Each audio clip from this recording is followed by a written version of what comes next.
Entonces, encantado de conoceros, a todos, a todas. Y nada, también, te recibo buenos días. Buenos días también y bienvenidos a Zaragoza. Porque hay alguno que sea de aquí, de la ciudad. Por aquí somos de aquí. Entonces, bueno, sobre todo para el resto, bienvenidos a Zaragoza. Vosotras sois embajadoras igual que yo. Muy bien, gracias. Entonces, bueno, nada, simplemente saber, pues eso, que mi nombre es Martín, que soy guía oficial de Turismo de Aragón y que somos Zaragusta, que somos uno de los proveedores pues de Civitatis, ¿no? Entonces, simplemente pues a partir de aquí, cualquier duda, cualquier pregunta, consejos o alguna recomendación, lo que necesitéis, preguntarme, ¿vale? A mí y a quien sea. Ahí mismo, sin ir más lejos, tenéis la oficina de Turismo de Aragón, que ahí os pueden ayudar mucho también, ¿vale? Por ejemplo. Entonces nada, simplemente eso. Bueno, mientras vamos esperando, no sé si tenéis experiencia con este tipo de tours, con los free tours. Por aquí sí que hemos hecho, por aquí no, por ejemplo, por aquí alguno, ¿sí? Sí, lo hemos hecho en Madrid, Vale, pues entonces básicamente ya sabéis cómo funciona. más o menos. Te apuntas, lo disfrutas y si merece la pena pagas a voluntad, lo que creas que vale, ya está, ¿no? Es así de libre. Entonces, bueno, vosotras ya sé que sí, si sois de aquí, pero el resto, ¿conocéis la ciudad? ¿Conocéis Zaragoza? ¿No habíais estado por aquí aún? Una vez. ¿Alguna vez de paso? Ahora ya en el pasado. Vale, pues nada. Simplemente lo que vamos a hacer es conocer un poquito la historia de la ciudad. De una manera muy sencilla, sin tampoco volvernos locos. Vamos a pasear por el casco histórico. El casco histórico es lo que tengo a mis espaldas, ¿vale? Y en Zaragoza, como en muchas ciudades, es donde se concentra la mayor cantidad del patrimonio de la ciudad. Aunque veis que hay cositas por aquí y por allá. Pero casi toda la historia realmente de la ciudad la tengo a mis espaldas. Entonces, bueno, tal como nos vayamos encontrando las cosas, las calles, personajes, plazas, historias, monumentos, los iremos viendo con completa calma. Bien, pues nada, más o menos puedo seguir introduciendo un poquito el lugar donde estamos, ¿vale? En esta plaza hay mucho ruido, entonces yo huiré pronto de aquí, ¿vale? ¿Hemos llegado? Perfecto, ha llegado justo cuando iba a empezar a comentar algo. Bien, nada, empezamos en la Plaza de España, realmente por un motivo muy sencillo. Todo el mundo sabe llegar a la Plaza de España. Es un centro neurálgico para la ciudad, es una plaza importante que regula un poquito la vida de los zaragozanos. No hay más que ver el Paseo de la Independencia que se abre a vuestra espalda, que es la calle comercial más importante de la ciudad, ¿vale? Entonces, bueno, realmente pues la calle más ancha, más amplia, de negocios, de tiendas, más noble un poquito de la ciudad. Es el Sánchez Burgués, ¿no? También tenemos edificios importantes. Por ejemplo, aquel de allá, que si no te fijas pues tampoco te llama demasiado, aquel es la Diputación Provincial de Zaragoza, el gobierno local, ¿vale? El gobierno de la región. Al otro lado, por allá, el Banco de España, también. Entonces podéis ir viendo que en el día a día este lugar es importante para la ciudad. Además, en la historia también ha sido un sitio importante. ¿Por qué? Porque este era uno de los límites de la ciudad romana. Zaragoza en tiempos de los romanos era Caesar Augusta, ¿vale? Y esta era la puerta sur, el límite sur de la ciudad, la puerta Cinecia. No sé si veis por ahí que pone puerta Cinecia. Entonces, bueno, desde aquí se abrían las calzadas al resto de la península. Zaragoza de siempre, desde ya los íberos, ha sido un punto de control muy importante para la península, porque es la puerta de los Pirineos y la puerta ya al resto de la península. Ha sido un punto de control tremendo. Por eso Zaragoza ha vivido mucho del tema de los comercios, la mercancía, la logística. No hay más que ver.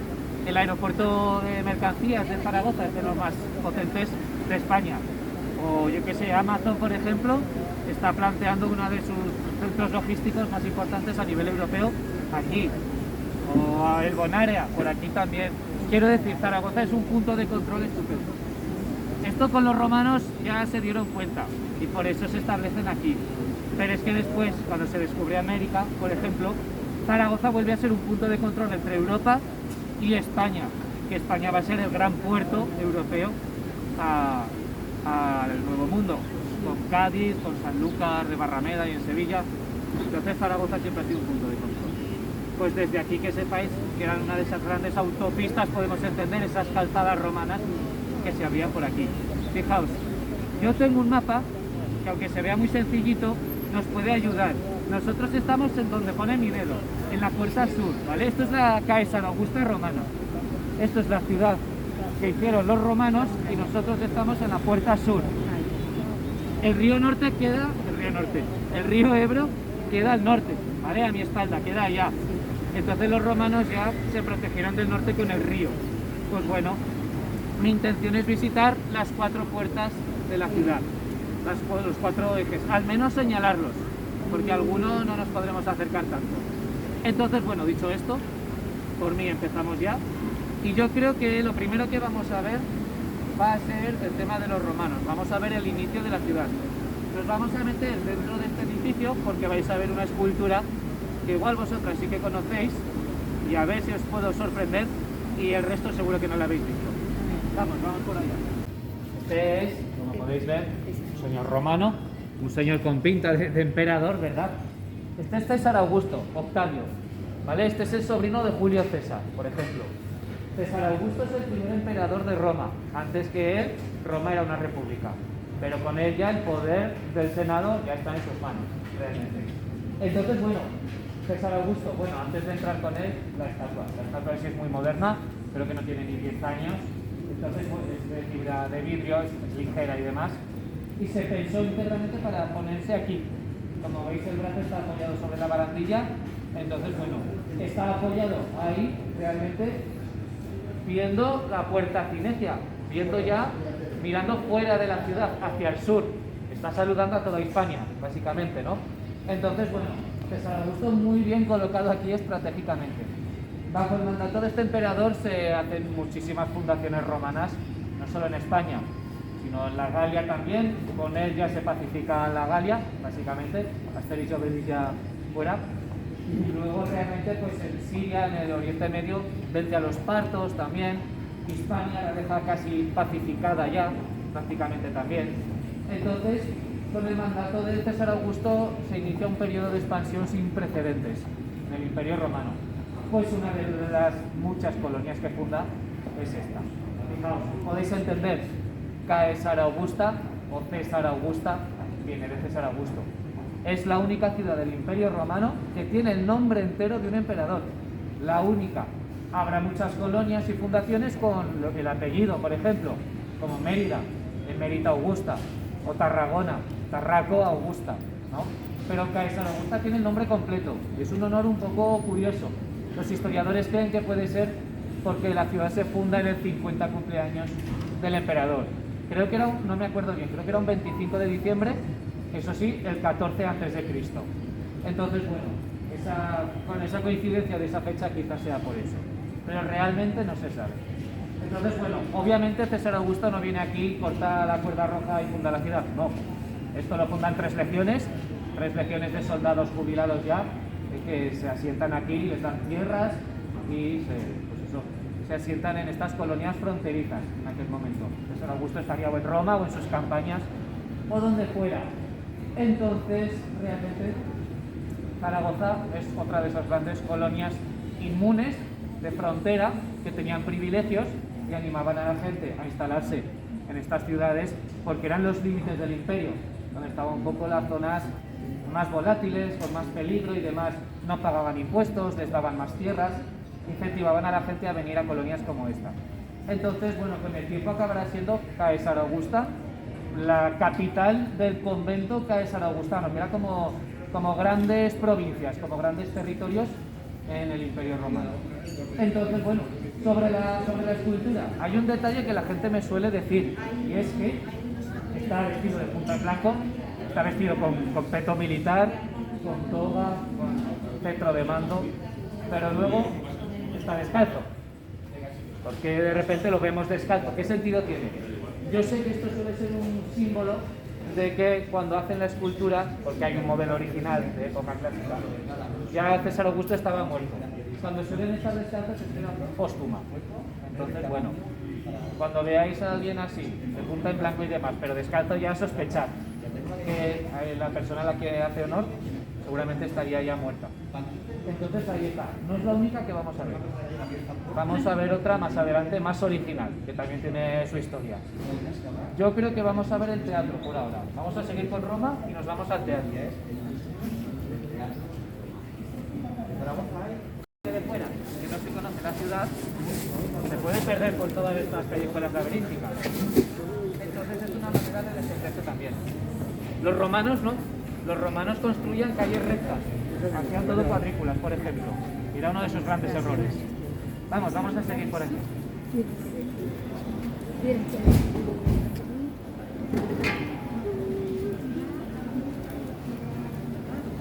Realmente por muchas ciudades que puedas ir por España vas a ver que son similares los cascos centros de la ciudad, porque todos tienen un poco esta herencia medieval.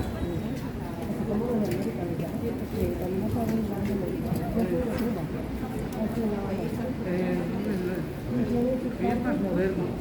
Realmente la rana tiene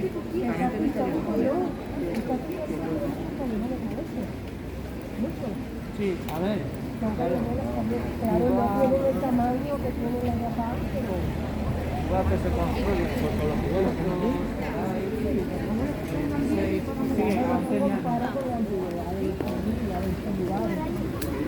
estuve en La Habana y me pareció espectacular.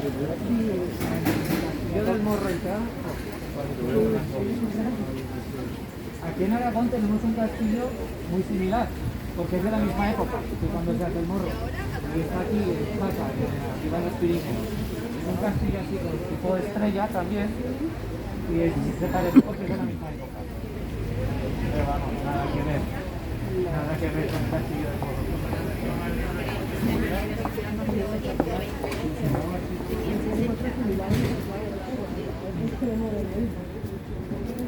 Los ingleses.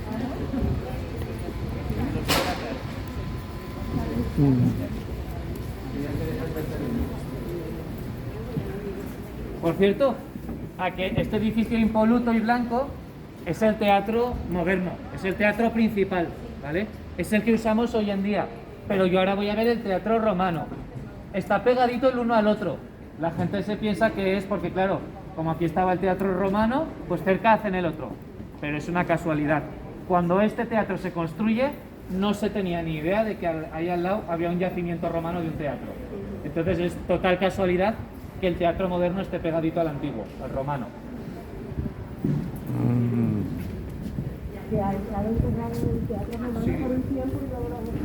Sí, eso es. Se quedó soterrado bajo tierra, bajo muchos edificios y demás, y luego lo descubrieron hace muy poco.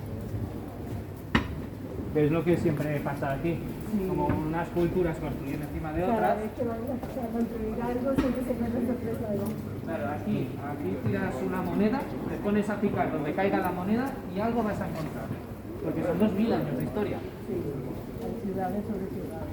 Claro, es imposible no encontrarte algo. Cada vez que quieren construir un nuevo rascacielos o edificio, pues siempre se retrasan las cosas porque encuentran algún yacimiento de algo, de los árabes, de los romanos, Entonces, bueno.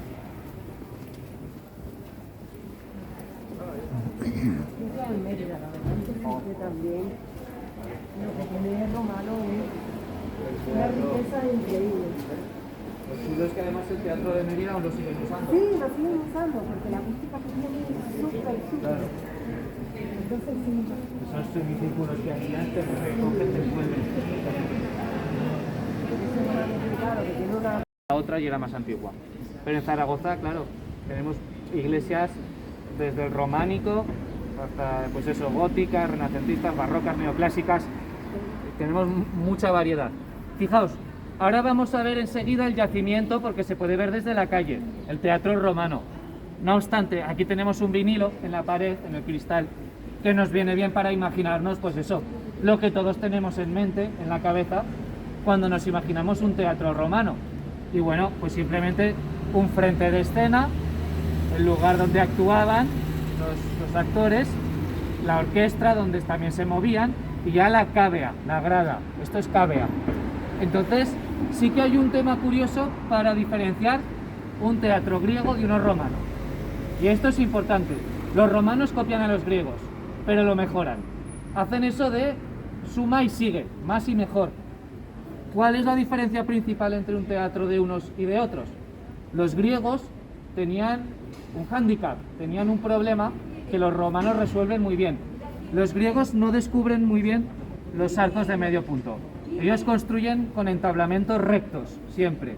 Entonces los griegos no son capaces de levantar este tipo de paredes.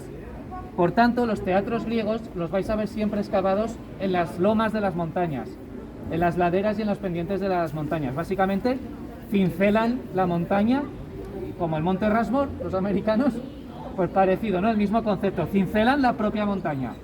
Los romanos, sin embargo, son capaces de levantar teatros exentos, que se sostienen por sí solos. Entonces, bueno, esa es la diferencia entre un teatro griego y romano. Pues bien, el de Zaragoza es completamente romano, es del siglo I y es moderno, ¿no? Por así decirlo. Bueno, vamos un poquito a ver este vinilo que tenemos aquí también y enseguida vamos al yacimiento como tal. Nada, simplemente que sepáis que en Zaragoza tenemos 4 yacimientos romanos importantes, porque luego se han descubierto otros. Si os gusta el tema de la arqueología y demás, os diría que apostaseis por ver el teatro, que se puede entrar al museo y demás, y al foro romano también, que os lo señalaré después, ¿de acuerdo? El foro romano también merece la pena verlo, era la plaza principal de la ciudad, con el mercado y todo aquello. Luego tenemos las termas y el puerto, que son 2 yacimientos más pequeñitos realmente, que nos ha quedado menos. Entonces, bueno, si tenéis tiempo limitado y os gusta este tema, apostaría por el teatro y el foro. Vamos a ver los restos del teatro, que los tenemos aquí a la vuelta de la esquina.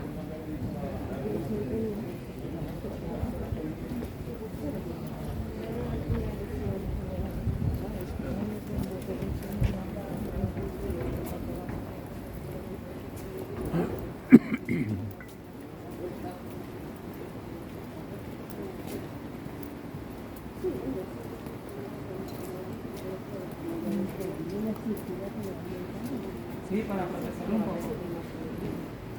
Si al menos la lluvia y demás no lo va desgastando.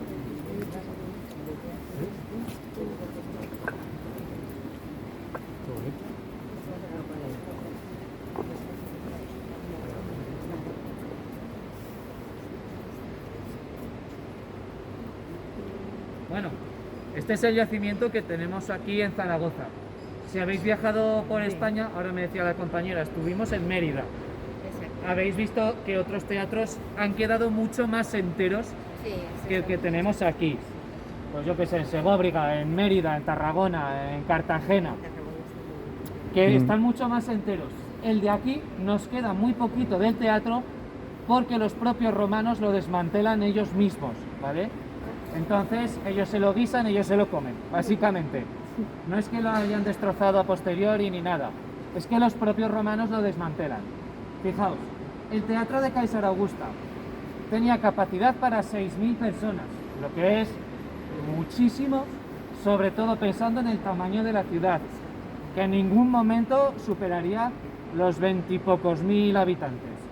Entonces, básicamente en 3 o 4 funciones toda la ciudad podía asistir a la representación, ¿no? Por decirlo tontamente.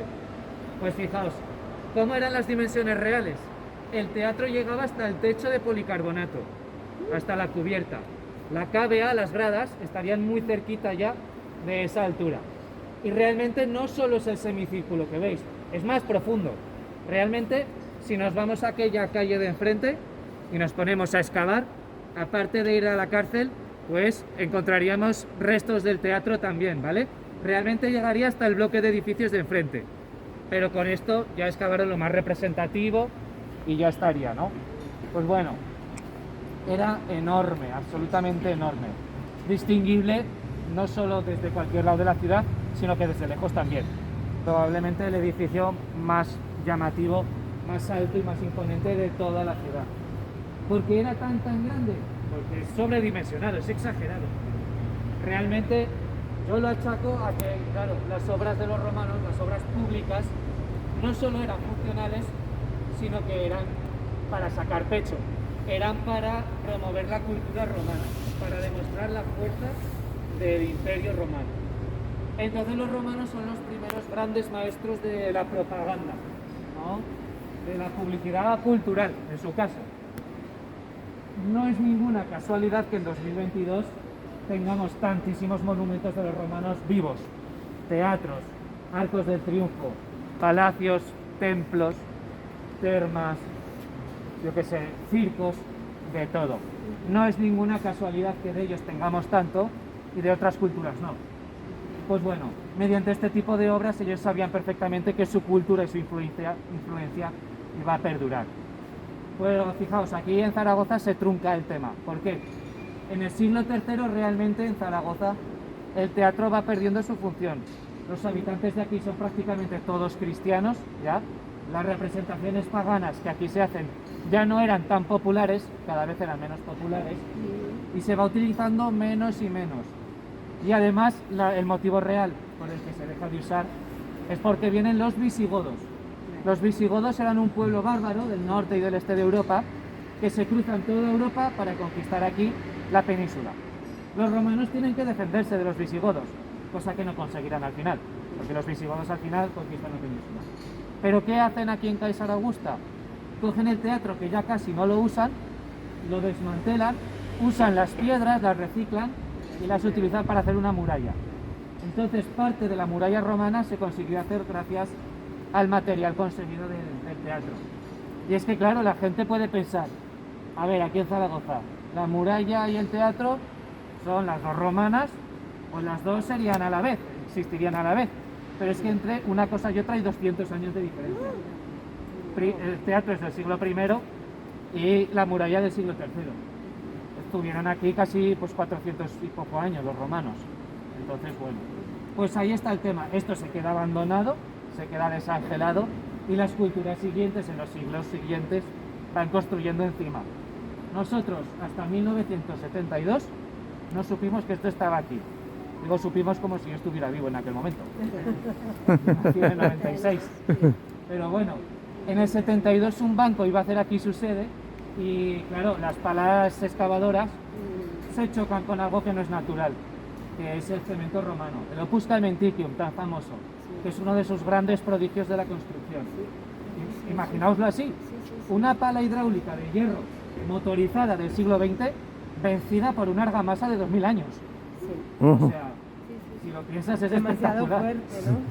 Al otro lado, si hubiéramos ido por el otro lado, que a veces lo hago, hubiésemos visto que en aquellas paredes de piedra, aquellos pendones que aún quedan de ese cemento, quedan como unos zarpazos de las palas excavadoras que rascaron, pero enseguida se dieron cuenta que no era natural.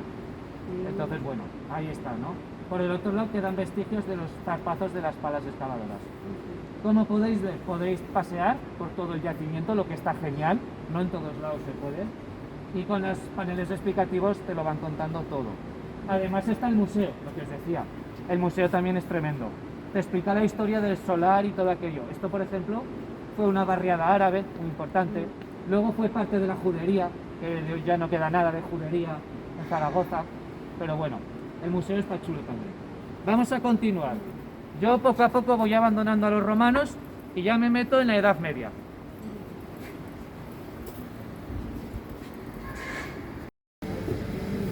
Nada, me paro 2 segundos, solo para que veáis lo que os comentaba.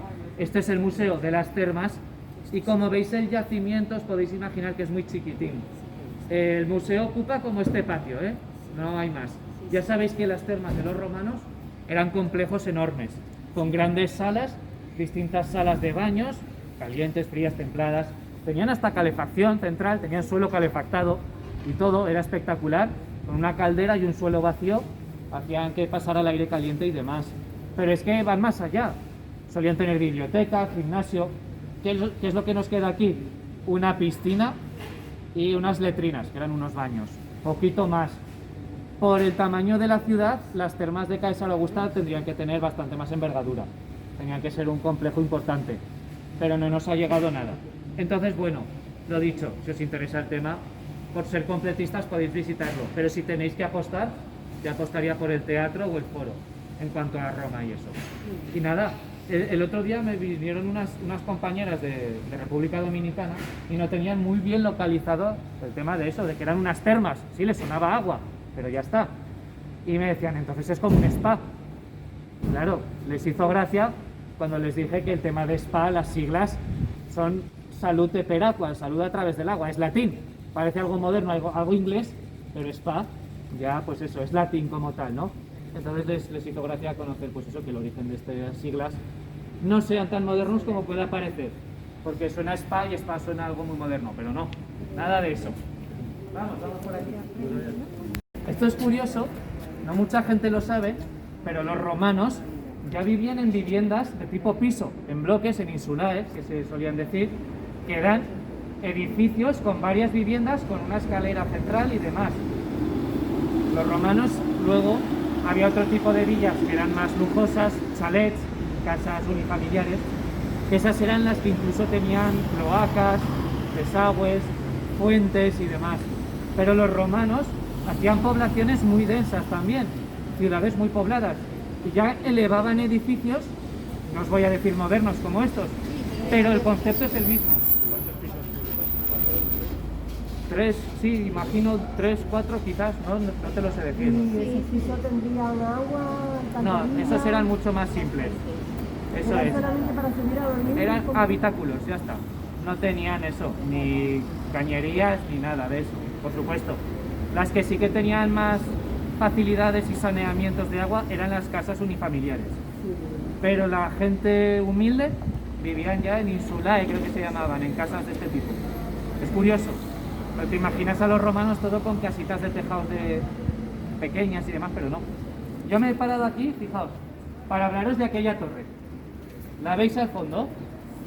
Esa es la Torre de la Magdalena y es uno de los mejores ejemplos que hay en Zaragoza del mudéjar aragonés, ¿vale? ¿Os suena lo que es el mudéjar? Sobre todo, bueno, si sois de España, debería más. Si no, el mudéjar es el arte árabe. Chispum. No hay más tutía. Es el arte de herencia musulmana, árabe, pero sobre todo se encuadra en que es arte árabe al servicio de gobiernos, regentes, obispos, reyes cristianos, ¿vale? Los cristianos, los occidentales, se empiezan a dar cuenta que los árabes construyen muy bien. Y el resultado son proyectos como aquel, una torre, un campanario cristiano, pero con un aspecto completamente oriental. Pues bueno, es patrimonio de la humanidad. Esa torre y esa iglesia es un conjunto que es patrimonio de la humanidad por la UNESCO. ¿Por qué? Porque el mudéjar aragonés, un subestilo dentro del mudéjar que hay en España, pues es considerado patrimonio de la humanidad desde 2001. Entonces, bueno, el tema del mudéjar en Aragón merece mucho la pena visitarlo.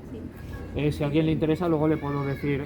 Hay una región de aquí, por ejemplo, en la ciudad de Teruel, o aquí cerquita de Zaragoza, en la zona de Calatayud, igual lo conocéis, hay unas iglesias mudéjares espectaculares. Bueno, luego veremos de cerca otro ejemplo que también es patrimonio de la humanidad y explicaremos más qué es esto del mudéjar de Aragón y de dónde viene. Pero de momento sabed que aquella torre, aparte de para mí ser la más bonita de la ciudad, marca el límite este de la ciudad romana, de Caesar Augusta. Aquella sería la puerta de Valencia. Fijaos, aquella sería esta puerta, ¿vale? Esa torre marca la puerta como tal. Entonces aquí lo tenemos. Eso es, el este. El norte por aquí, el sur por allá. Entonces, aunque no nos pille de camino, que sepáis que ese era otro de los límites de la ciudad. Vamos por aquí y ya encaramos hacia la catedral. Bueno, se va para allá, creo. Fijaos, sobre todo los que no sois de aquí, vosotras ya os lo conoceréis más. La Plaza Santa Marta es una de esas zonas de gastronomía de la ciudad también. Entonces, bueno, igual os he comentado a vosotros el tema del tubo.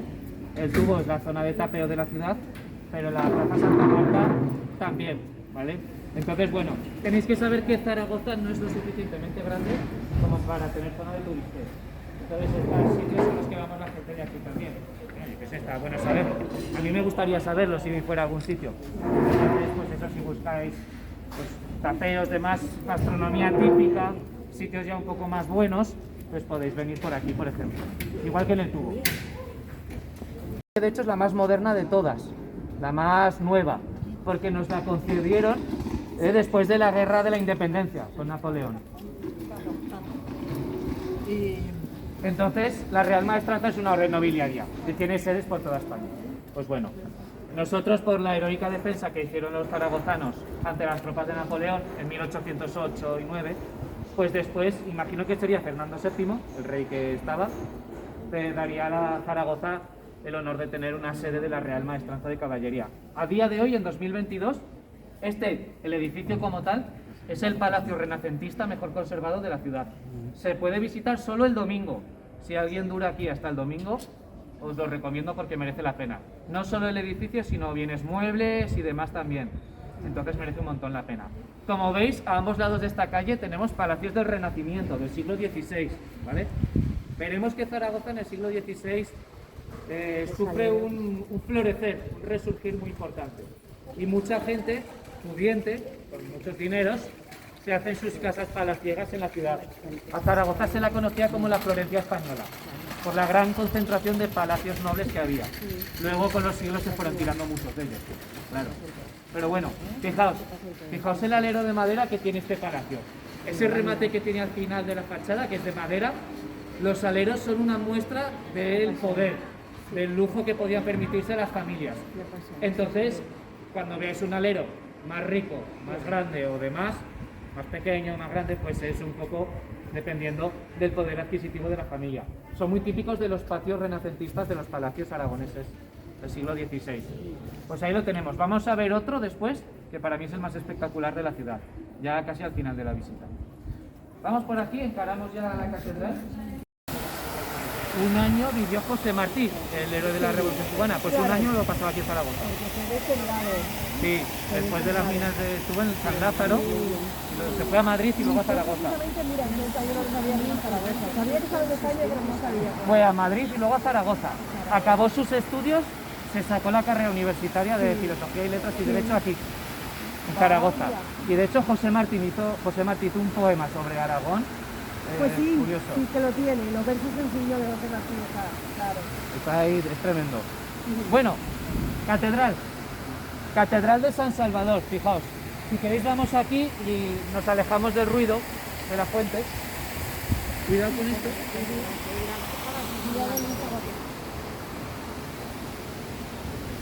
Que ahí el ruido del agua es muy... No sé si veis el tema de este cubo de cristal como de mármol y demás. Es el Museo del Foro. Este es otro de los museos romanos que os recomiendo. Aquí en este museo podéis incluso pasear por una de las cloacas romanas. Es tremendo. Entonces, bueno, merece la pena. Pasando de los romanos, volviendo a la Edad Media, tenemos para mí, está feo que lo diga yo, que soy de aquí, pero la catedral más rica de España en estilos, en decoración y en variedad, ¿vale? Y estos son números, vaya. Estos son números comparativos. Lo he visto hace media hora antes que tú. Sí. No he visto nada tan deslumbrante como esta en Sevilla, en Zaragoza. Yo he estado en unas cuantas, no en todas. Yo no he estado en todas las grandes catedrales de España. Pero he estado en Córdoba, en Sevilla y demás. Y realmente la riqueza, la suntuosidad, ¿no?, que tiene este templo no lo he visto en ningún otro. Por una sencilla razón, la Catedral de Zaragoza conserva vestigios de todas, literalmente, todas sus épocas. Desde el siglo XII que se funda hasta el siglo XVIII y XIX, que es lo más moderno. Y bueno, las restauraciones que hubieron en el siglo XX. Entonces, podemos ver, vamos a verlo ahora, unos ábsides ahí, una cabecera románica del siglo XII, de 1150. Luego veremos unas paredes y unos recrecimientos mudéjares, en estilo gótico mudéjar, de 1300 y pico y 1400. Pero es que aquí tenemos una fachada de 1700 y pico, una torre de 1600 y pico.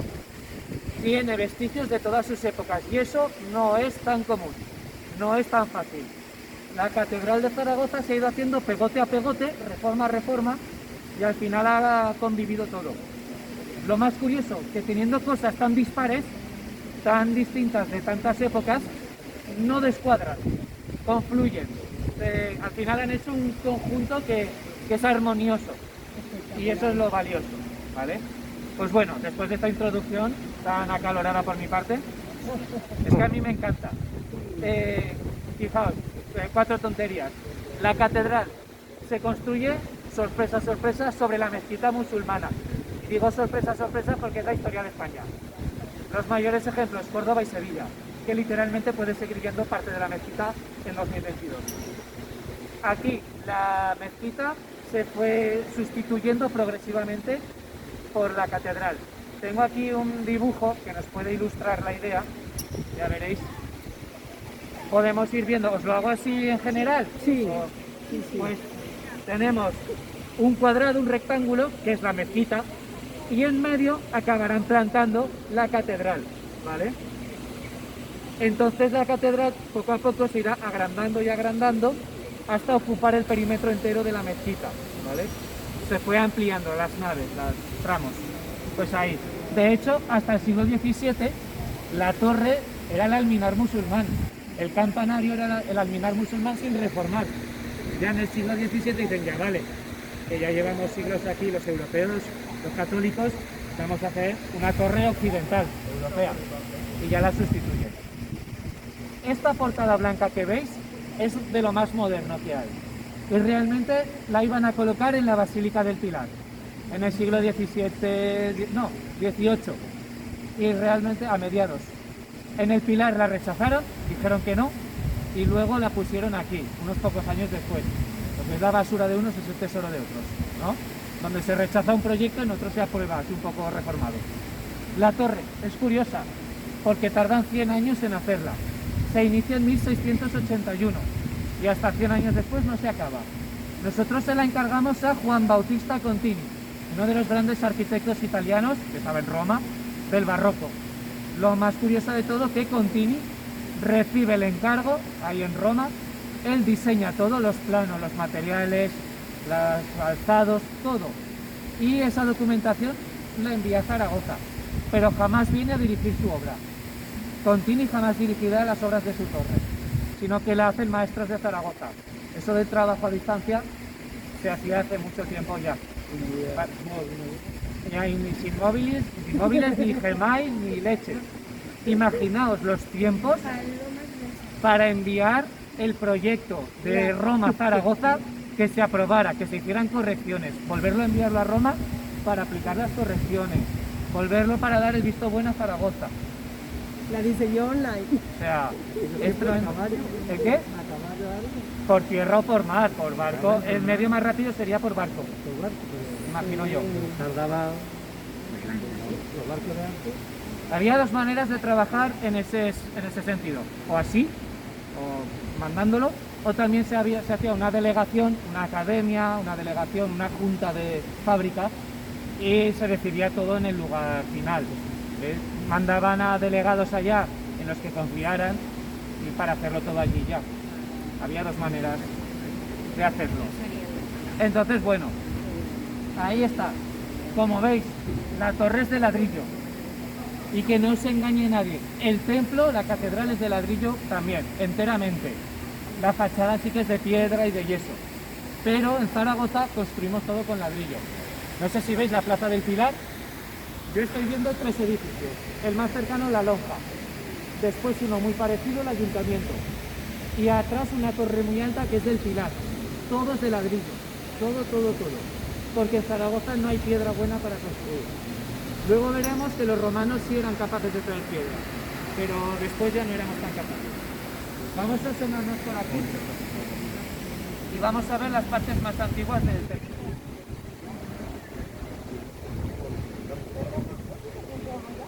No, el Museo Goya está por allá. Aquí también tienen obras de Goya, ¿eh? Vale. Es el Museo Alma Mater, que es de arte religioso, arte sacro. Pero también hay cuadros y bocetos de Goya. De Goya tenemos realmente en muchos sitios, ¿eh? Tanto en iglesias y demás. En el Pilar hay pinturas de Goya. Pero es que museos tenemos el Museo Goya, el Museo Alma Mater y el Museo Provincial. En esos 3 hay obras de él. La gente piensa que Goya solo está en Madrid, pero no. En Zaragoza hay un montón de obras de Goya. Sí. Lo del aseo suena raro. Suena rarísimo. Claro. Si no sois de aquí, os puede sonar raro. Seo significa sede, es como catedral viene de cátedra, de la silla del obispo, pues seo significa catedral, es lo mismo, solo que es la palabra que se usa aquí. En Cataluña dicen seu, por ejemplo, en las Islas Baleares y en Valencia, seu también, o en Portugal dicen seu también. Seu es sede, catedral, ya está. San Salvador, la SEO de San Salvador o Catedral de San Salvador, dedicada a Cristo Salvador. Bueno, aquí tengo un poquito el aire, pero bueno. ¿Veis, no? ¿Veis el tema que os comentaba? Allá la parte más moderna hemos visto y ahora de las partes más antiguas. Esta pared, que es un completo tapiz de colores, de azulejos, es el muro de la parroquieta y es del siglo XIV, ¿vale? No sé si veis aquí unas ventanas góticas, completamente, pues eso, de arco ojival, europeo. Esto es la confluencia perfecta entre lo oriental y lo occidental. Aquí en España tenemos la idea de los moros y cristianos, de las recreaciones y las fiestas, que se pegan, todos los moros contra los cristianos todo el día pegándose. La realidad es un poco diferente. Y es que ambos mundos, ambas culturas, convivieron durante siglos y se nutrieron los unos a los otros. Entonces al final los gobernantes cristianos se empiezan a dar cuenta de que los alarifes, los maestros constructores árabes, eran muy válidos y construían en un material más inteligente que la piedra, el ladrillo, que es más barato de comprar, más fácil de obtener, más flexible, más ligero, más maleable, más fácil de mover, más fácil de reutilizar. Entonces, hasta 2022 que España sigue viviendo del ladrillo, de la construcción, del mercado inmobiliario. Pues bueno, todo empieza aquí, ¿no? Fijaos, realmente el mudéjar aragonés, este es otro de los grandes ejemplos que tenemos en la ciudad y también es patrimonio de la humanidad, igual que la Torre de la Magdalena. El mudéjar aragonés, ¿por qué se diferencia del resto de España? Sobre todo por un uso, que ya me lo comentaba la compañera, muy rico de la cerámica, de la decoración con cerámica en la pared. Y sobre todo el uso también del ladrillo para decorar, con geometrías, con lazos, rombos, estrellas, triángulos, todo tipo de geometrías matemáticas para decorar. Si vais a otros lados de España, vais a ver que también hay arte mudéjar, pero no es tan rico, tan profuso como el de aquí. Ni tan colorido. Exacto. Nosotros, claro, se nos infla el pecho muy aragonés y todo lo que quieras, pero para hacer esto llamaron azulejeros de Sevilla, ¿eh? Azulejeros y ceramistas de Sevilla, que es donde estaban los mejores. Hombre, algo traído. Entonces, claro, ahí está, ¿no? Pues bueno, y al lado podéis ver los ábsides, la cabecera de la iglesia en piedra del siglo XII. Pues bueno, es lo rico de esta catedral. ¿Veis otra vez la ventana esta que hemos señalado antes? ¿Veis que arriba en la punta de la ventana tiene un escudo con una media luna? Una luna hacia abajo. Eso hay gente que cae al segundo, hay otros que no, hay gente que dice que es árabe y demás, pero no. Eso es de la familia de los Luna. ¿A nadie le suena el Papa Luna? El Papa Luna con su castillo en Peñíscola y demás. El Papa Luna no es de Peñíscola, es el único papa de Aviñón que ha habido español, ¿no? El Papa Luna, Benedicto XIII, era de Illueca, de Zaragoza. Los Luna son una de las grandes familias aragonesas que tienen mucho peso en el reino de Aragón, en la Edad Media, siglo XIV, XV y demás.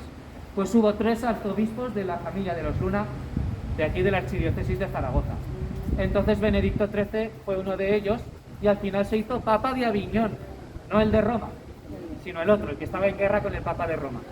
Entonces, eso, antipapa, depende del lado que estuvieras, ¿era papa o antipapa? Pues ahí está, ¿no?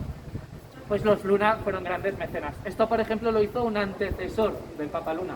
Esto lo hizo Lope Fernández de Luna. Y esto es una parroquia adosada, empotrada a la catedral, que la añadió él para enterrarse luego.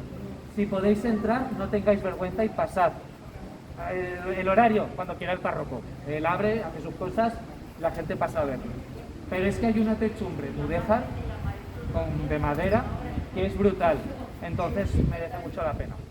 Vamos a huir del viento, vamos para la casa del Pilar, vamos al sol. ¿El qué? Sí, es una parroquieta adosada, legal. No es la catedral, ¿eh? Esto no es la catedral. Esto es la parroquieta. Pero vamos, sí, han hecho. ¿El qué? A la catedral sí. Esto es la parroqueta y la catedral se entra por la puerta principal. Cuesta 6 euros entrar, pero merece la pena. Más merece la pena con visita guiada, y aquí es cuando os hago la promoción. No creo que duréis hasta el domingo, pero si de casualidad alguien dura hasta el domingo, que sepa que nosotros hacemos las visitas guiadas también. A las 4:30 quedamos en la puerta y por 12 euros ves la catedral con guía privado para ti, tienes acceso a la catedral y al Museo de los Tapices, que está incluido dentro. La catedral no es espectacular por sí misma, que también, sino que tiene una de las colecciones de tapices belgas flamencos más espectaculares del mundo. Y esto del mundo no es exagerar. Me sobran dedos en una mano para igualar colecciones como la que tenemos aquí. Tenemos una de las colecciones con más ejemplares, mejor conservados y más antiguos del mundo. Salvo en Madrid, pocos sitios pueden igualarlo. Entonces, lo de la SE es el mayor imprescindible de la ciudad. Tenéis que verla sí o sí. ¿Veis el puente de piedra por allá? El puente de piedra yo os recomiendo que vayáis porque es una de las fotos chulas de la ciudad. Tiene uno de los perfiles bonitos con la basílica, con el río y todo aquello. Entonces, bueno, curiosidades. El puente de piedra marca la puerta norte de Cae Saraugusta, de la ciudad romana. Ya hemos visto 3 puertas, solo nos faltaría la oeste. Entonces, bueno, el puente de piedra no es romano, por cierto, es medieval. Pero del medieval queda más bien poco, porque se ha derruido por el río Ebro, se lo ha llevado por delante tantas veces, 2 o 3 veces, todas las remodelaciones y demás, ya poquito queda del medieval. Entonces, bueno, el río Ebro hay que tenerle respeto, porque es de los más caudalosos de España. Bueno, el más caudaloso. La noche lo hemos visto. Es un puente muy macizo, muy espectacular. El río Ebro es peligroso de verdad. Antes, en el pasado más, ahora menos porque hay muchas embalses, presas, diques y el cauce del río ya no es navegable tanto como antes. Si estuviera libre, si bajara el agua libre, tendría más. Sí, lo usaban como una autopista. Yo sí que lo usaba.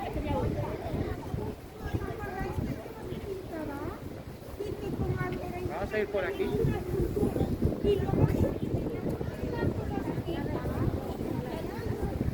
A cada hora. La catedral está hasta las 6:30. Y el pilar hasta las 9 o 8:30 o 9. Ya alguien la puerta cerrada para las misas solas.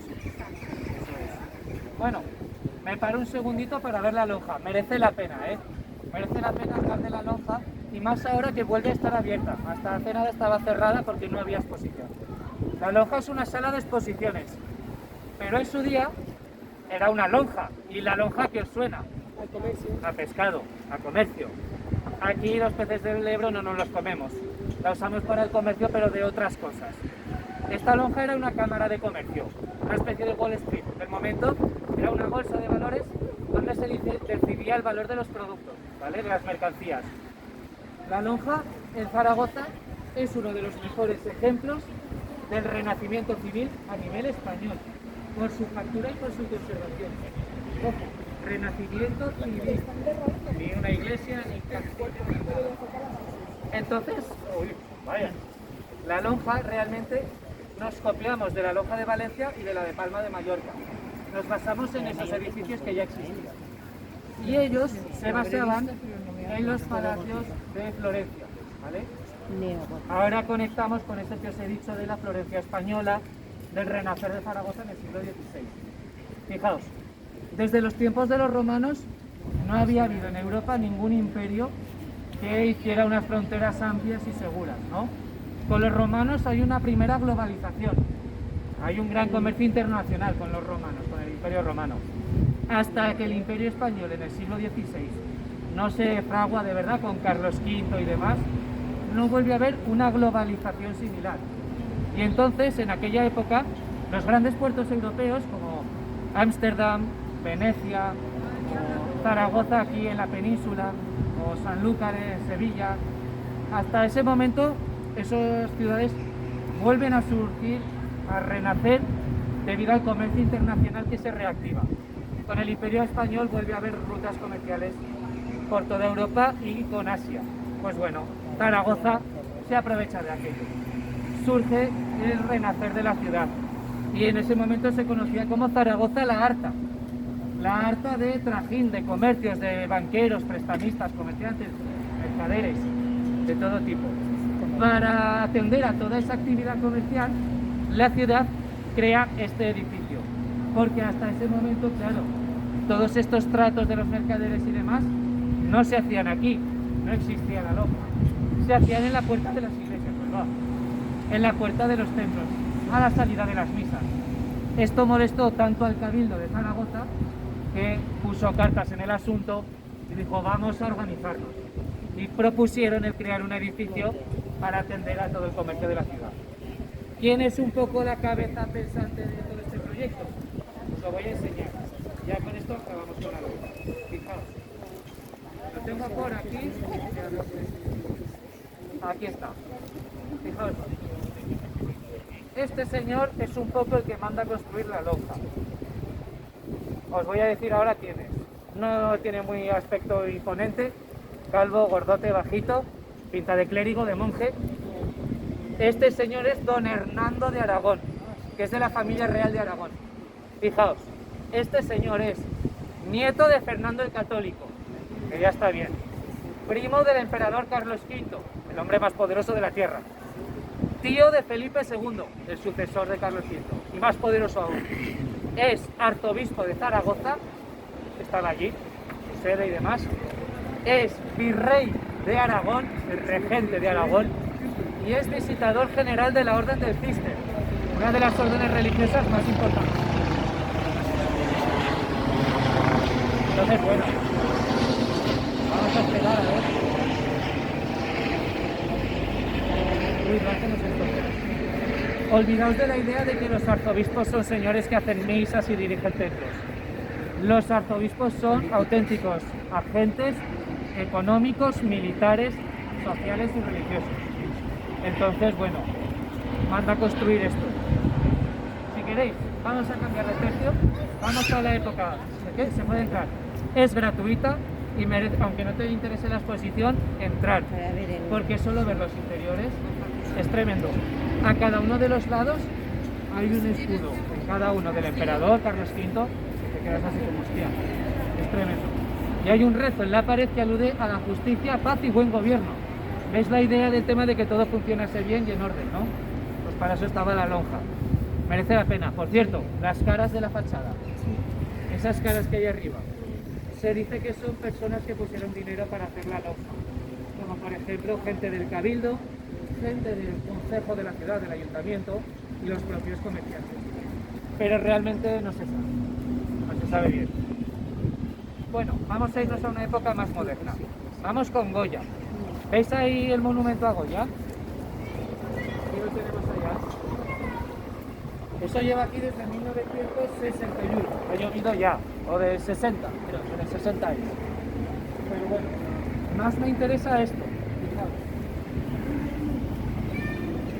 Fijaos. Esto es nada más y nada menos que la tumba de Goya, la original, ¿vale?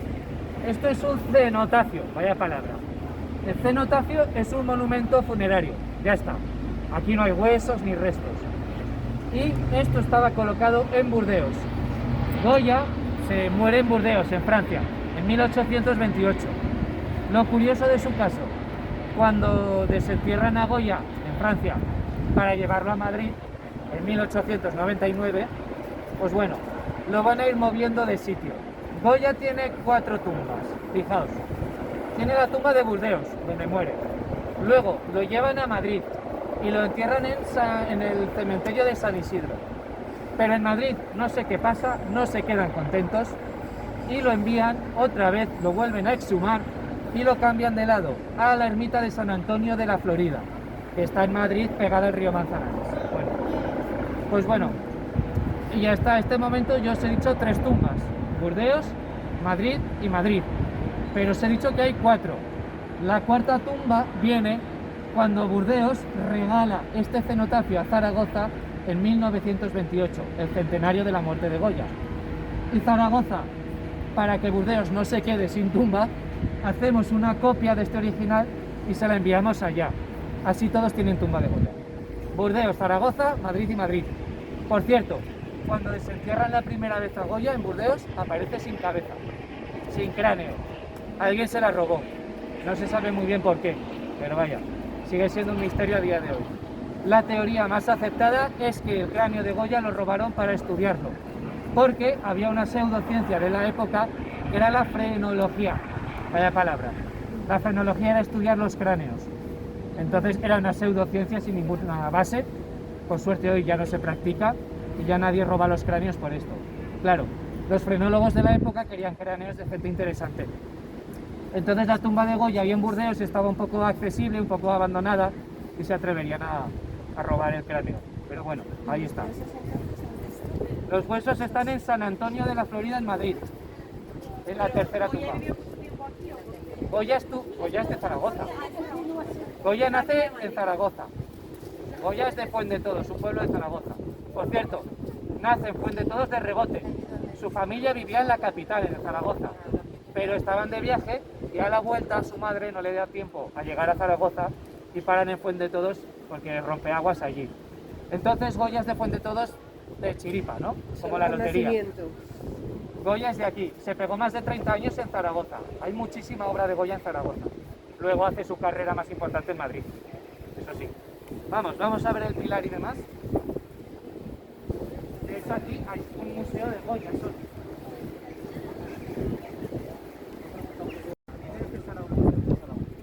Luego se hace luego los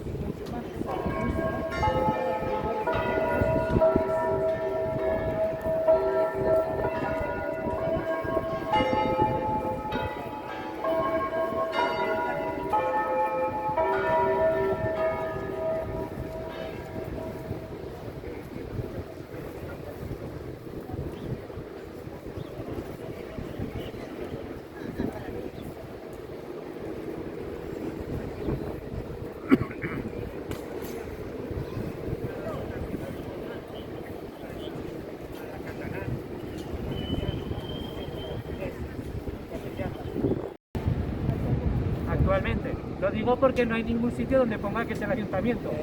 Y esto la gente me dice, oye macho, ¿esto qué es? Es que no hay un letrero, no hay una plaquita, no hay nada. Entonces, bueno, un poco raro. El símbolo de la ciudad es un león, que nos viene de Alfonso VII, rey de Castilla y de León. Hay mucha gente que no sabe que Zaragoza, cuando es reconquistada, poco después, el rey que la conquista, que es Alfonso I el Batallador, rey de Aragón, pues muere sin descendencia. Entonces hay un problema sucesorio. Y el rey de Castilla, Alfonso VII, tenía parentesco con Alfonso I de Aragón, y viene aquí a Zaragoza y dice, a ver aquí, que aquí me pertenece un poco esto también. Y entonces Zaragoza, como estaba recién conquistada a los árabes, no podía defenderse por sí sola. Y se llega al pacto de que Zaragoza sería dada en feudo a Castilla. Por tanto, la ciudad de Zaragoza durante unos años fue castellana. Y el símbolo de Alfonso VII era el león, el reino del león. Por eso la teoría que los historiadores más aceptan es esa. Pero que sepáis que hay teorías que vienen desde los romanos y demás, que están descartadas. Pero sí se sabe que los árabes, los musulmanes, ya tenían leones como mascota en el Palacio de la Aljafería. Luego en la Edad Media, en el concejo de la ciudad, también tenían algún león como símbolo mascota, como símbolo de la ciudad. Entonces el tema del león en Zaragoza ha venido desde lejos. Hay documentos que datan de que había un cuidador del león y demás y todo aquello.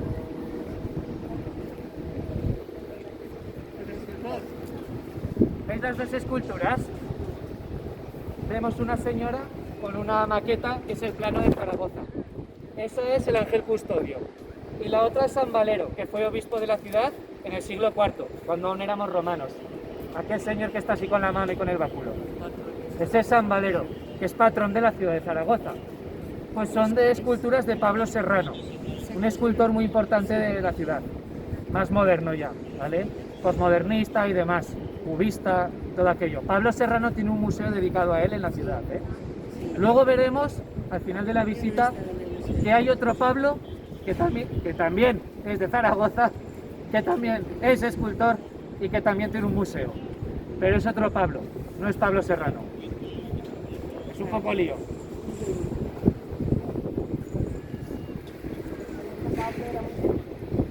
Es curioso porque tenemos dos Pablos, Pablo Serrano y Pablo Gargallo, que son dos escultores que son de Zaragoza y que tienen museo aquí. Entonces es una coincidencia un poco curiosa.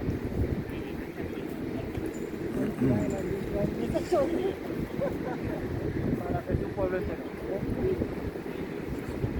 Pilares y condiciones.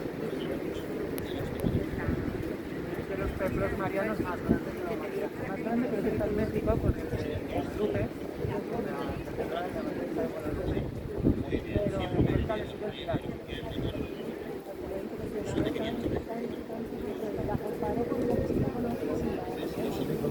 El pilar lo que tiene es que es enorme, es gigante. Es muy, al interior es como muy sobrio, muy sencillo, pero es enorme.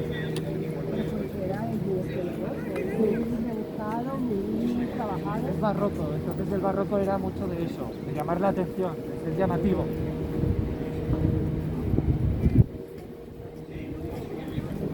También, pues aquí tiene unas columnas como romanas, Corintias. allá unos arcos como el lo árabe, y entonces tiene una mezcla de Muy ecléctico.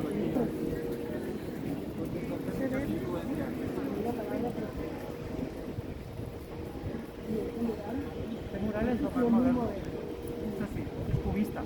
Esto es neocubista. Lo hace Pablo Serrano, el escultor de las estatuas esas. Esto se pone en 1969. Hay cosas muy modernas del pilar. Vamos a explicar. y además también fue trabajado específicamente para eso. Sí, es un encargo que le hacen. Totalmente. Fijaos, la Basílica del Pilar. ¿Habéis entrado ya en el Pilar?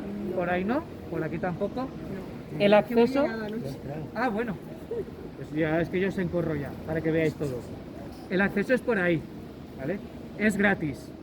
Y digo gratis porque el Pilar, debido al culto y al fervor por la Virgen María, no hay pases de turista ni nada de eso. Tú, con respeto y el silencio, puedes entrar y salir todo lo que quieras, ¿vale? Las pocas que no se cobran en España, porque Sí. se cobran todas. Sí. Lamentablemente. La SEO, la catedral. Y en la catedral, en la SEO, se paga una miseria, 6 euros en cualquier lado. Te cobrarían el doble fácilmente. Fácilmente el doble. Y ya en Europa, en Italia o en Francia, el triple ya de salida. Tienes razón. De precio de salida. Tiene razón, sobre todo Italia. O sea, lo que te cuesta una caña y una ración de bravas, por eso puedes ver la Catedral de San Salvador. Es de risa totalmente. Entonces, bueno, fijaos, por 6 euros, recuerdo, tremendo. El Pilar que vemos aquí no siempre ha sido tan grande, obviamente. El tema del culto a la Virgen del Pilar tiene un origen muy antiguo, con los primeros cristianos de la ciudad, ¿vale? Este templo se inicia en el siglo XVII. ¿Qué es lo que había antes? Había una colegiata mudéjar, de estilo como la catedral gótico mudéjar, ¿vale? Con su claustro y demás, que era más pequeñita que lo que vemos ahora. Antes de la colegiata mudéjar, que había una iglesia románica. ¿Qué había antes de la iglesia románica? Una capilla solo, una capillita románica. Entonces el pilar fue creciendo y creciendo y creciendo. Bueno, ¿cuál es el origen litúrgico? ¿Cuál es el tema de la devoción de la Virgen? No sé si lo conocéis, pero lo que se venera literalmente es un pilar. Lo de pilar es literal, es una columna.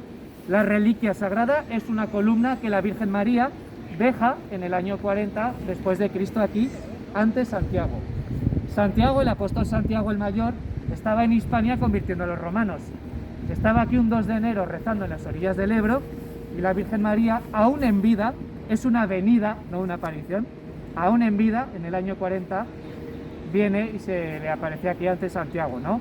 Desde los cielos, posada sobre un pilar, ella posa el pilar en tierra y donde lo deja le dice a Santiago que construya el primer templo dedicado a su figura y su honra. Por tanto, sería el primer templo mariano de la cristiandad. Pero esto es la liturgia, esto es la leyenda religiosa. Entonces, bueno, también le insta a que ese pilar jamás se mueva durante los siglos de los siglos. El pilar no se puede mover. En el momento en el que alguien mueva el pilar, se rompe toda la historieta. Es un símbolo de fe inamovible. Y eso es un poco, pues eso, la idea que tenemos aquí. Pues bueno, el pilar está protegido por un edificio que es la Santa Capilla, ¿vale? Que está dentro del pilar, de la basílica. Es una columna de jaspe, de un mármol rojo y demás. Prácticamente no se puede ver porque está empotrada en la Santa Capilla. Bueno, lo curioso, como lo vemos ahora, el pilar se plantea en 1638. Se empiezan a coger materiales, ladrillos, tal, durante unos años a hacer acopio, porque la que se venía era gorda. Y hasta 100 años después el pilar no tendrá las dimensiones que veis hoy. Por supuesto, en 1730, esos 100 años después, quitarle las cúpulas y quitarle las torres.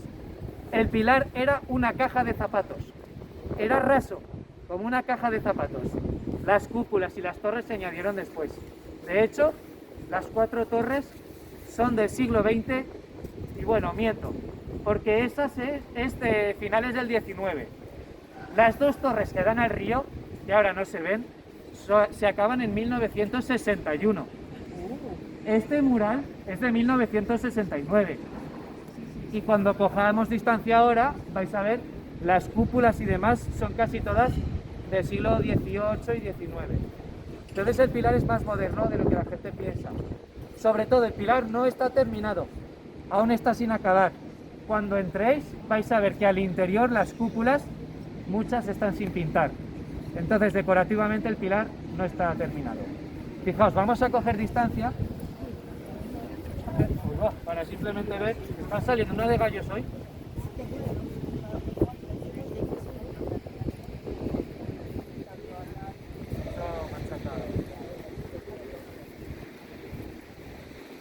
¿Veis la cúpula principal?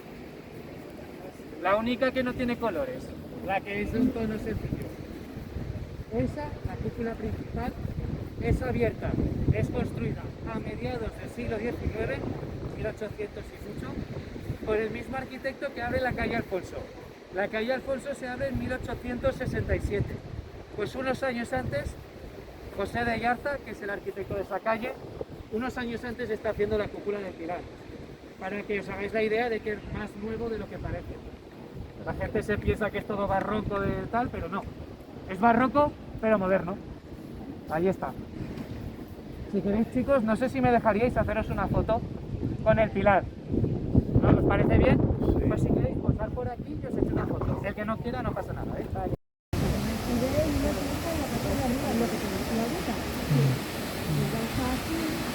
Como por eso lo digo, la llave de América. Claro, Fijaos. Ahora estaba comentando con la compañera que ya se ha dado cuenta. Esta fuente de aquí, que veis, un poco así como un poco rara, con una cascada aquí partida, es un mapa de Sudamérica, ¿vale? Tendría que ser un mapa de Hispanoamérica, pero es un mapa de Sudamérica.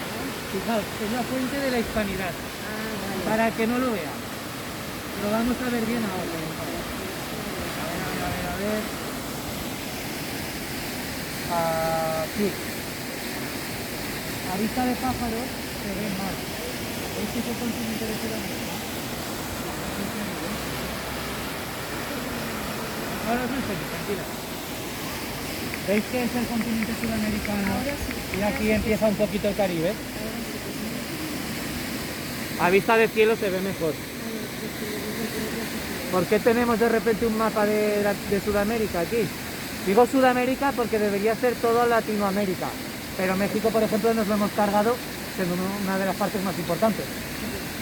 O República Dominicana tampoco se ve ahí representado, que es precisamente donde llega Colón.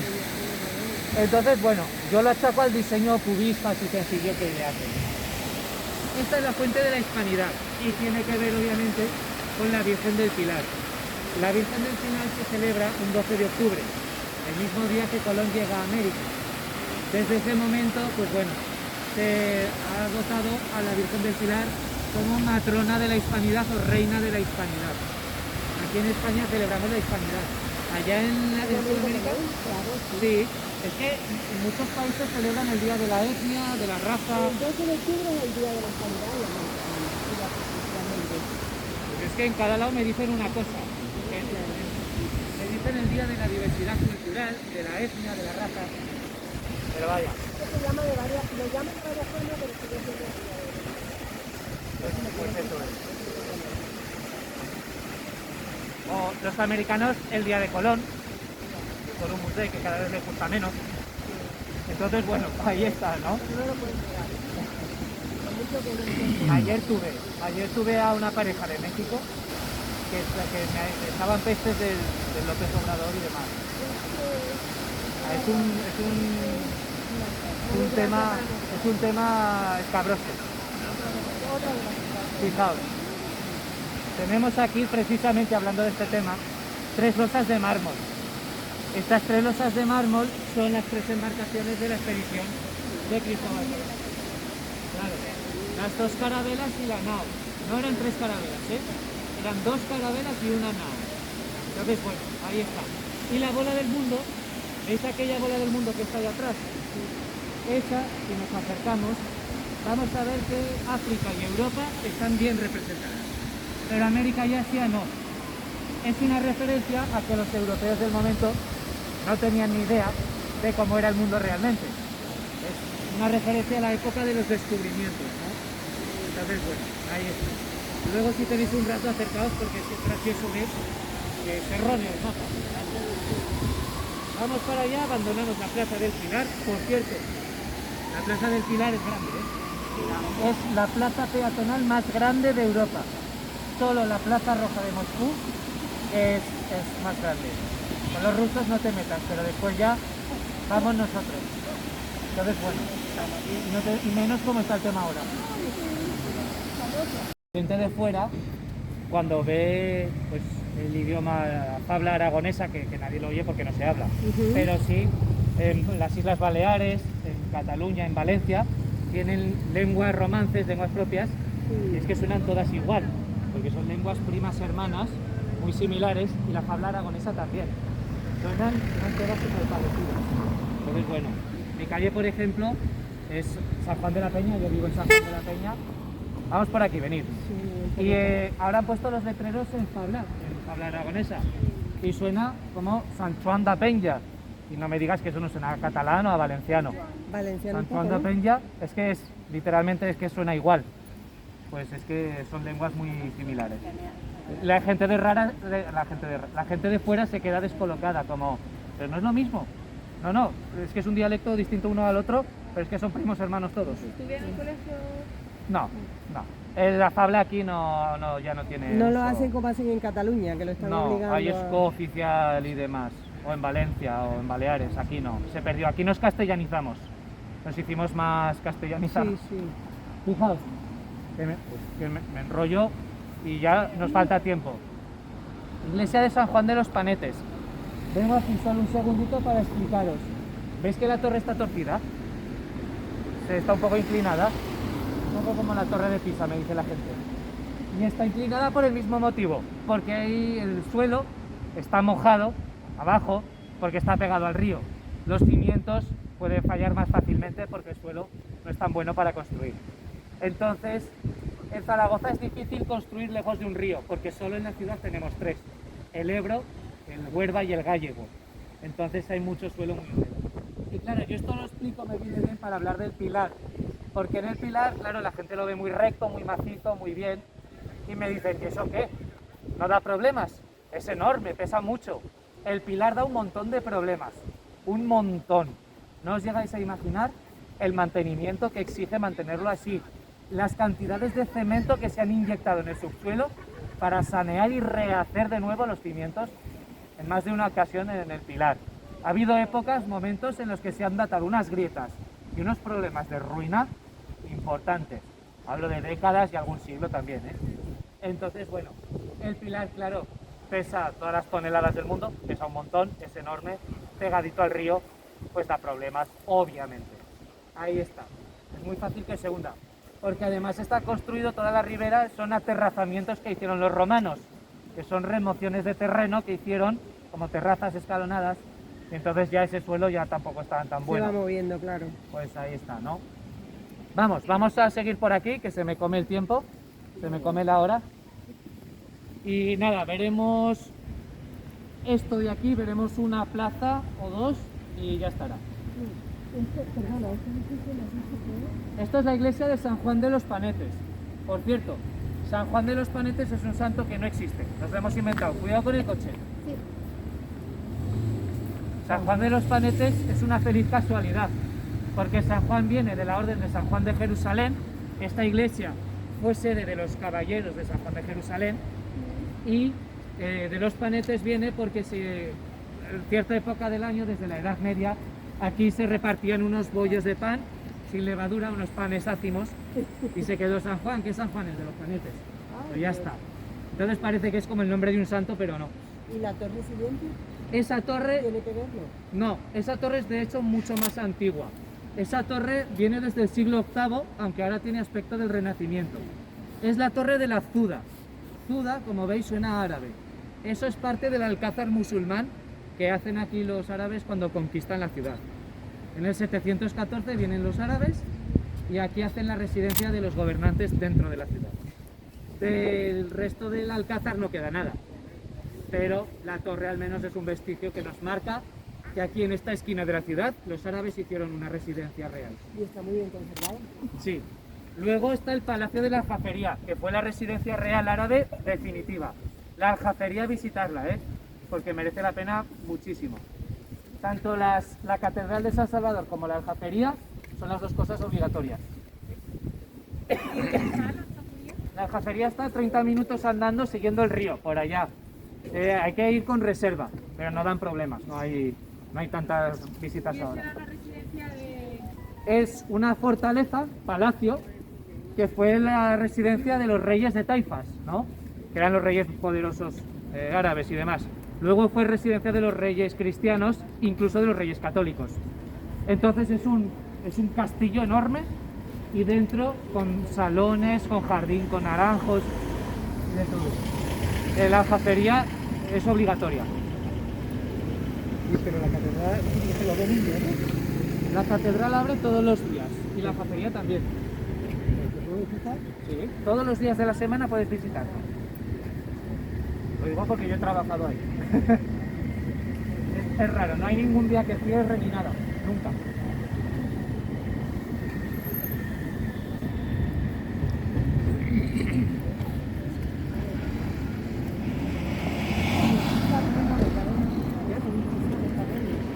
Este edificio es tremendo, es el mercado central y a mí es una de las cosas más bonitas para mí de la ciudad. Pasear de noche por aquí porque lo iluminan y es precioso. Pero muy bueno, dice del 1908. Sí, 1903, es modernista. Sí, Por dentro es bonita. es brutal. Pasearos aquí a las 7 de la tarde cuando ya haya oscurecido un poco, porque lo vais a ver todo iluminado, por dentro y por fuera. Y es brutal. Es uno de los edificios modernistas más bonitos que hay en la ciudad. Fijaos, antes de ello, las murallas romanas por aquí. Las murallas tenían torres de hasta 8 metros de altura. Y eran un perímetro para toda la ciudad. ¿Veis, no? Lo curioso que os comentaba, son de piedra. Vaya, qué cosa, ¿no? Son de piedra. Pero es muy difícil traer toda esa piedra aquí a la ciudad. Parte de esta piedra antes era del teatro que hemos visto al inicio. Y la otra parte se sabe que la trajeron de sitios como las Islas Griegas, Turquía, el norte de África, los Pirineos, que son las montañas aquí del norte de España, el levante de España, también Valencia y eso. Los romanos fueron capaces de traer piedra de muchos lados, porque fueron esa primera gran globalización. Entonces tenían rutas internacionales seguras. Igual que hemos dicho con la lonja, pues siglos antes los romanos también. Luego, claro, en la Edad Media, hasta que llega el Imperio Español, en la Edad Media eran todos reinos pequeñitos, unos a la gresca en guerra con otros. Esas rutas tan largas ya no eran posibles. Entonces, bueno, en la Edad Media Zaragoza usó la muralla romana como cantera de piedra. La gente pagaba natas al ayuntamiento y podían coger lo que quisieran, bueno, lo que les tocase, ¿no? De sillares de piedra.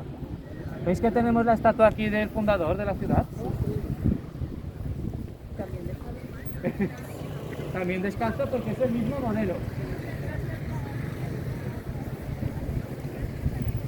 Y aquí podemos hacer ese juego de buscar las diferencias, cosa que hemos visto antes.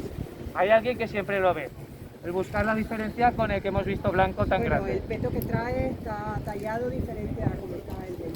El peto es igual, Allá no se ve tanto. la diferencia es la mano. Antes estaba apoyada sobre la baranda. Eso es. Esta es la puerta oeste de la ciudad, ¿vale? Esta es la puerta de Toledo. Ya hemos visto las 4 puertas romanas. Este es el modelo original y es una copia de la original de verdad que está en los museos vaticanos y está en mármol blanco, ¿vale? Es un regalo de Benito Mussolini. Lo más curioso, Mussolini, el dictador italiano, regala una igual a todas las colonias fundadas por César Augusto. Entonces en Tarragona o en Mérida tendrán también. Vamos por aquí.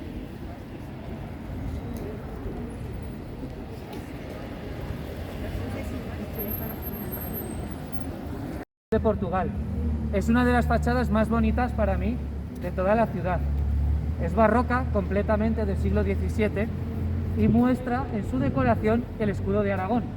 No sé si os estabais dando cuenta que tiene un escudo sobre la puerta de acceso.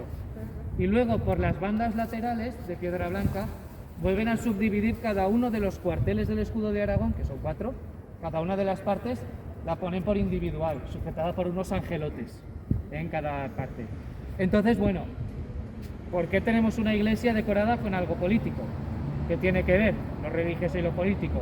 Pues que esta iglesia fue pagada, fue financiada por la Diputación del Reino de Aragón. La iglesia es para la orden de los teatinos, la orden teatina, una orden más, que tenían el solar vacío y tenían que levantar un templo, pero no tenían dinero. Y acudieron a alguien que se lo pagara. La Diputación del Reino les pagó la iglesia a la orden de los teatinos, a cambio de que toda la decoración fuese pues, propaganda pura y dura del Reino de Aragón. Es que el siglo XVII era una época de horas bajas para los reinos que conformaron la monarquía hispánica en pos de eso, de una figura centralista de la corona central, ¿no? De la monarquía como tal. Entonces los reinos, pues eso, pues Navarra, Castilla, Aragón, demás, hacían este tipo de obras un poco para realzar su figura. Pero vamos, ya cada vez los reinos fueron siendo más deshechos en pos de una imagen unitaria de España, ¿no? Decadentes. Fijaos, el escudo de Aragón, rápidamente, sin enrollarme, vamos a explicar cada uno de los 4 cuarteles. Sobre la puerta de acceso está el escudo, tiene 4 partes. El primero, de arriba a la izquierda, es un árbol redondito, muy bien podado, lo veis, ¿no? Con una cruz arriba.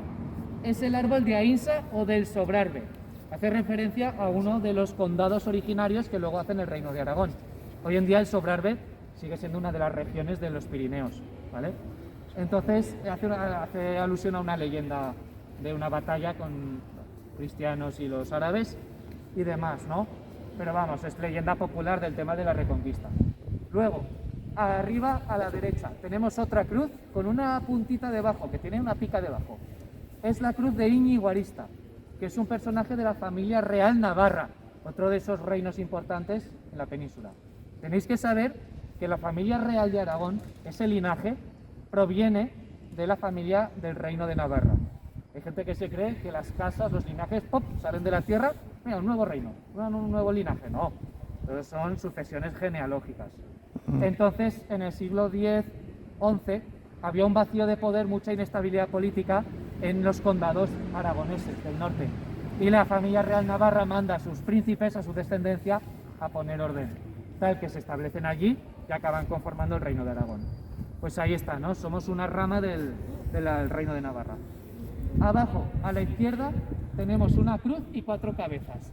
Es la cruz de San Jorge, que es patrón del Reino de Aragón y de muchos otros por toda Europa, ya no solo en España, sino por todos lados. Y luego las 4 cabezas de moro, por tema de la Reconquista y demás también. Y ya abajo a la derecha sí que tenemos lo que más nos suena a todos, que son las barras rojas y amarillas. El rojo viene de la familia real de Aragón, que es el color que llevaba en ceremonias y demás, igual que otras tantas familias por toda Europa. Y el amarillo, o dorado más bien, viene del vasallaje al Papa. Los reyes cristianos, para ser reyes legítimos, por voluntad divina, tenían que rendir vasallaje al Papa de Roma. Entonces solían peregrinar hasta Roma y allí, pues si eran aceptados o no, pues de ellos dependía, ¿no?, del Papa.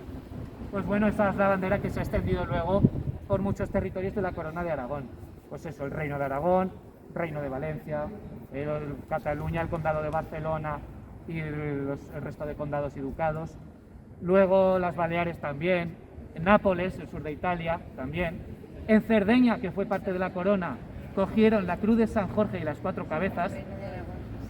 En el sur de Francia, si investigáis, vais a ver que hoy en día muchas ciudades de regiones, comarcas del sur de Francia siguen teniendo la bandera real, la señal real de Aragón, porque eran condados, ducados, marquesados que formaban parte de la corona también. Y aún hoy en día pues tienen ese pozo que les ha llegado de que en su día adoptaron esa bandera también. Entonces en muchos ayuntamientos y demás de ciudades del sur de Francia también está. Pues por ejemplo, ¿no?, que está hasta en la sopa por este entorno mediterráneo. Vamos, ya está. Vamos por aquí y ya nos vamos, a ver cómo voy, a la última plaza, que vamos perfectos en hora. Espero que le den a su primo pasta o tal. Fijaos, acabamos rápidamente aquí, que si no se me va la hora, con uno de los típicos palacios, patios aragoneses, ¿vale?, renacentistas.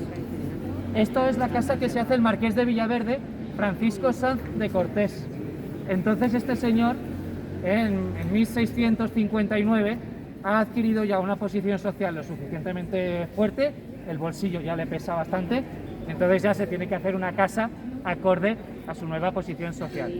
Entonces se hace este pedazo de patio, que aunque estemos en época del barroco, él se lo hace de estilo renacentista, lo que ya estaba pasado de moda y se hacía 100 años antes. Pero él quiere evocar ese pasado glorioso, esa Zaragoza la Harta o esa Florencia española, ¿no? Quiere evocar esa idea. ¿Veis el alero de madera, no?, el que os decía. Sí. Es espectacular.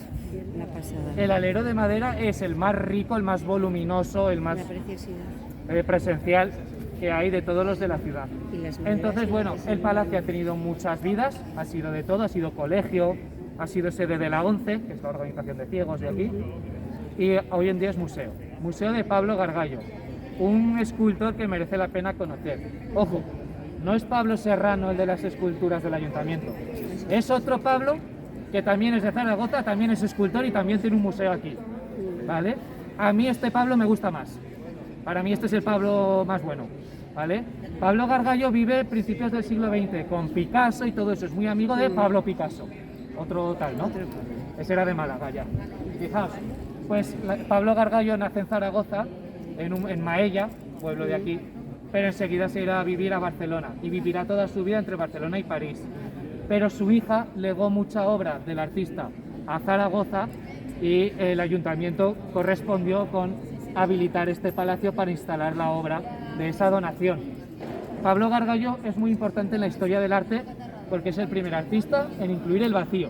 Y os lo voy a enseñar con un ejemplo y lo vais a entender. Fijaos.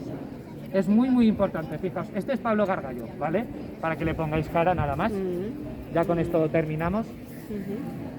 Y simplemente una de sus grandes máscaras, de la más famosa quizás, que es Quiquí de Montparnasse. Quiquí de Montparnasse es esta señora, ¿vale? ¿Veis que la máscara está vacía? No tiene cara, solo es pelo, la nariz, el ojo y la boca. Incluye el vacío. Esa falta de algo forma parte del concepto, ¿vale?, de la obra. Ese juego de sombras, de luces, de cosas cóncavas y demás, forma parte de ese algo final. Entonces, Pablo Gargallo, ¿qué es lo que hace? Coge lo más característico y el resto lo desecha. ¿Qué es lo más característico de Quiquí de Montparnasse? El pelo, los ojos, que hacia aquí se difuminaba así con carbón muy exagerado, la nariz, que es como respingona, unos labios como muy sensuales, muy pillos también. Entonces coge lo esencial. Lo podemos ver en otro ejemplo. Greta Garbo, una de las 5 grandes divas de Hollywood. Pues fijaos, No sé si podéis ver que coge los bucles, los tirabuzones del pelo, aquí. Coge el rostro que es fino, alargado, elegante y delicado. Coge el ojo, que destaca mucho. Se ve, ¿no? Pues tú no ves nada de nada. Yo no de nada, si no me lo explican, sinceramente. Nada de nada de nada. ¿Ninguno le veis el tema? Por aquí sí. Mucho en el labio. El labio.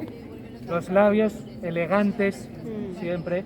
Greta Garbo se decía que era el rostro perfecto para ser filmado. Era la belleza perfecta en su día. Entonces, bueno, realmente merece la pena visitar el museo, ¿vale? Solo por ver el patio merece la pena. Pero ya, por ver la obra, no sé si son 4 euros o algo así, si sois del carnet joven incluso menos, pues ahí estaría el tema. Entonces, bueno, acabamos por lo grande. Yo me he pasado un minuto, unos segundos me he pasado. Entonces, nada, chicos. Por mi parte, encantado de conoceros.